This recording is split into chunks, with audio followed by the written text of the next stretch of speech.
సమాజం.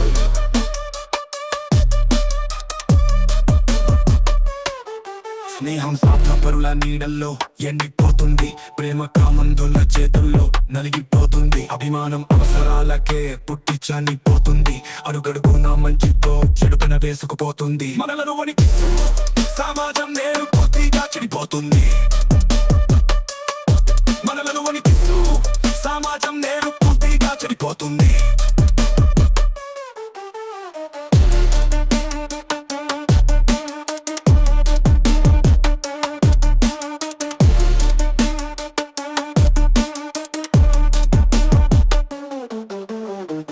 స్వార్థపరుల నీడల్లో ఎండిపోతుంది, ప్రేమ కామందుల చేతుల్లో నలిగిపోతుంది, అభిమానం అవసరాలకే పుట్టి చనిపోతుంది, అడుగడుగున్న మంచితో చెడుతన వేసుకుపోతుంది, మనలను వణికిస్తూ సమాజం నేడు పూర్తిగా